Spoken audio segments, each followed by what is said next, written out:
Hello बच्चों, तो क्या हाल चाल। उम्मीद करते हैं कि आप लोग अच्छे होंगे और मज़े में बोर्ड की तैयारी कर रहे होंगे। चलिए एक बार फिर से हम आप लोगों के बीच में उपस्थित हुए हैं और आज फिर से बहुत ही महत्वपूर्ण 20 प्रश्नों का जो है समूह बताने वाले हैं, जिसमें 20 प्रश्न बहुत ही महत्वपूर्ण प्रश्न हैं जो बोर्ड में पूछे जाएंगे।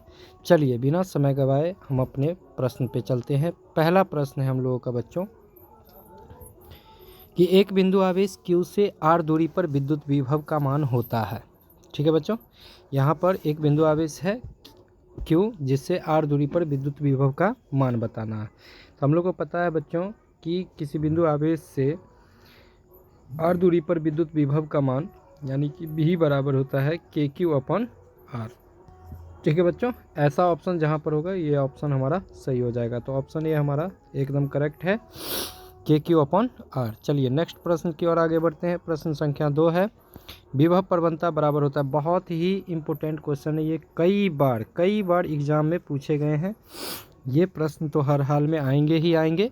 तो बच्चों विभव प्रवणता बराबर होता है, तो ऑप्शन यहाँ पर देख लेंगे dx/dv, dx/dv, और ऑप्शन सी है -dv/dx, और ऑप्शन डी है नन ऑफ दिस। तो ऑप्शन हमारा सी एकदम करेक्ट हो जाएगा, -dv/dx। अगले प्रश्न की ओर आगे बढ़ते हैं।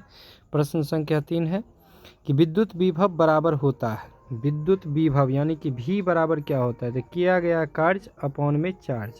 ठीक है, किया गया कार्य अपॉन में चार्ज, ये हमारा ऑप्शन, यहाँ ऑप्शन बी हमारा करेक्ट हो जाएगा। चलिए नेक्स्ट प्रश्न की ओर बढ़ते हैं बच्चों। अगला प्रश्न हमारा प्रश्न संख्या 4, विद्युत द्विध्रुव की निरक्षीय स्थिति में विद्युत विभव का व्यंजक होता है। तो बच्चों ऑप्शन में दिया है KP cos θ/r², KP/r², KP/r, D शून्य।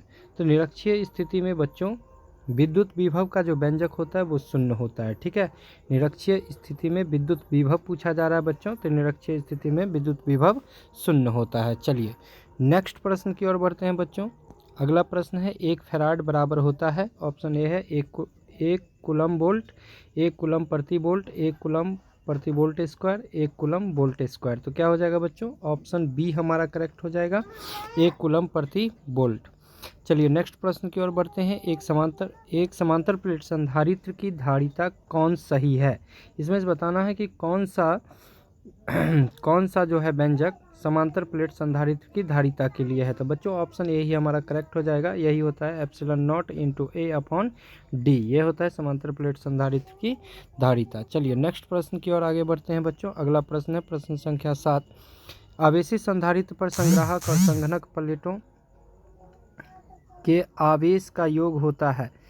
इसके आवेश का योग बताना है बच्चों। तो एक पर होता है पॉजिटिव चार्ज, एक पर होता है नेगेटिव चार्ज, उतना ही परिमाण में। तो नेट चार्ज बराबर हो जाएगा बच्चों 0, यानी ऑप्शन ए हमारा करेक्ट हो जाएगा। चलिए नेक्स्ट प्रश्न की ओर बढ़ते हैं। अगला प्रश्न है, दो समान धारिता वाले संधारित्र को समांतर क्रम में जोड़ने पर उसकी समतुल्य धारिता। तो बच्चों समांतर क्रम में जब जोड़ा जाता है तो समतुल्य धारिता का जो व्यंजक होता है बच्चों वो होता है CP = C1 + C2। यहाँ पे दोनों की धारिताएं क्या है, आपस में समान है, यानी C + C = 2C, ये हमारा करेक्ट आंसर हो जाएगा ए। चलिए नेक्स्ट प्रश्न की ओर आगे बढ़ते हैं। अगला प्रश्न है बच्चों 9वां प्रश्न है, किसी चालक की धारिता होती है। तो बच्चों चालक की जो धारिता होती है C बराबर होता है Q/V, ऐसा ऑप्शन जहाँ पे होगा वो सही हो जाएगा। तो ऑप्शन डी हमारा एकदम करेक्ट है। चलिए नेक्स्ट प्रश्न की ओर आगे बढ़ते हैं। प्रश्न संख्या 10, आवेशी चालक की ऊर्जा होती है। तो बच्चों आवेशी चालक की ऊर्जा हमने बताया था ½ CV²। तो ये हमारा आंसर होगा। तो आंसर देखेंगे कौन सा ऑप्शन है, तो ऑप्शन बी एकदम करेक्ट हो जाएगा बच्चों, ऑप्शन बी ½ CV²। चलिए नेक्स्ट प्रश्न की ओर आगे बढ़ते हैं। प्रश्न संख्या 11 है, वायु के लिए प्रावैद्युत सामर्थ्य यानी प्रावैद्युत शक्ति कितनी होती है। तो बच्चों ये 3 × 10⁻6 वोल्ट प्रति मीटर होता है। चलिए नेक्स्ट प्रश्न की ओर आगे बढ़ते हैं। प्रश्न संख्या 12, इसमें गोलीय संधारित्र की धारिता पूछी जा रही है, यानी कि C बराबर क्या होगा गोलीय संधारित्र के लिए। ठीक है, स्फेरिकल कैपेसिटर के लिए यहाँ पे बताना है। तो ऑप्शन ए 4πε0 r/r/r - बच्चों यही ऑप्शन हमारा करेक्ट हो जाएगा। ठीक है, चलिए नेक्स्ट प्रश्न की ओर आगे बढ़ते हैं बच्चों। अगला प्रश्न है हमारा प्रश्न संख्या 13। 1 एम्पियर बराबर होता है, तो 1 एम्पियर ये धारा का मात्रक होता है बच्चों। तो 1 एम्पियर अगर लिखना है बच्चों, तो 1 एम्पियर बराबर क्या लिखेंगे? 1 एम्पियर बराबर लिखेंगे Q/T, यानी कि कूलम बाई सेकेंड, यानी कूलम प्रति सेकेंड। तो बच्चों ऑप्शन ये हमारा करेक्ट हो जाएगा। चलिए नेक्स्ट प्रश्न की ओर आगे बढ़ते हैं। प्रश्न संख्या 14। विद्युत वाहक बल की इकाई होती है बच्चों। विद्युत वाहक बल की इकाई बताना है, मात्रक बताना है। तो यहाँ पे देखेंगे 4 ऑप्शन दिए हैं, न्यूटन, जूल, वोल्ट, न्यूटन प्रति एम्पियर। तो ऑप्शन सी हमारा करेक्ट हो जाएगा बच्चों, वोल्ट होती है। ठीक है, नेक्स्ट प्रश्न है बच्चों। पदार्थ की प्रतिरोधकता के लिए निम्नलिखित में कौन सही है? पदार्थ की प्रतिरोधकता यानी कि रो के लिए कौन सा फार्मूला सही है बच्चों? तो RA/L, ये वाला फार्मूला हमारा करेक्ट हो जाएगा, यानी ऑप्शन ए हमारा करेक्ट है। चलिए नेक्स्ट प्रश्न है हमारा। टी समय तक धारा I के प्रवाह के कारण R प्रतिरोध के चालक में उत्पन्न ऊष्मा होती है। तो बच्चों H का फार्मूला बताना है। तो H का फार्मूला होता है I²RT। ऐसा ऑप्शन जहाँ भी है वो सही हो जाएगा। तो ऑप्शन सी एकदम करेक्ट है। चलिए अगले प्रश्न की ओर बढ़ते हैं। नेक्स्ट हमारा प्रश्न है प्रश्न संख्या 17। कार्बन प्रतिरोध के हरे रंग के कोड का मान कितना होता है? बच्चों हरे रंग के कोड का मान याद रखना है आप लोगों को। ये मैंने ट्रिक बताया था। BB Roy of great Britain has very good wife, नहीं तो यहाँ पे बच्चों यहाँ पे जो है इस अनुसार BB Roy of great Britain, यानी कि ऑप्शन सी हमारा सही हो जाएगा। यानी हरे रंग का जो कार्बन प्रतिरोध का कलर कोड जो होता है हरे रंग के लिए वो 5 होता है। ऑप्शन सी हमारा करेक्ट हो जाएगा। चलिए नेक्स्ट प्रश्न की ओर आगे बढ़ते हैं। फिर वही प्रश्न है, वैसा ही प्रश्न है बच्चों। कार्बन प्रतिरोध के पीले रंग के कोड का मान बताना है। तो पीले रंग जो है ये 4 हो जाएगा। ऑप्शन डी हमारा करेक्ट है, क्योंकि BB रॉय आता है इस तरह से बच्चों।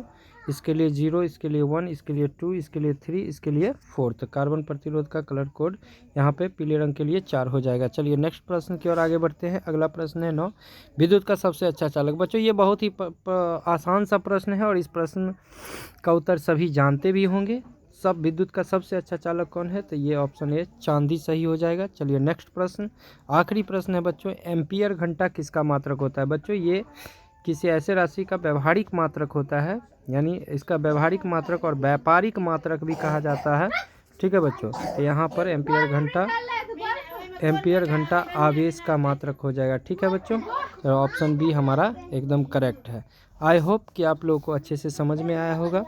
मैं उम्मीद करता हूं कि आप लोग अच्छे से तैयारी कर रहे होंगे। बच्चों अगर वीडियो अच्छा लग रहा है तो आप लोग लाइक करें, कमेंट करें, शेयर करें, और अभी अगर आप हमारे चैनल पर नए हो तो हमारे चैनल को सब्सक्राइब करें। Thank you.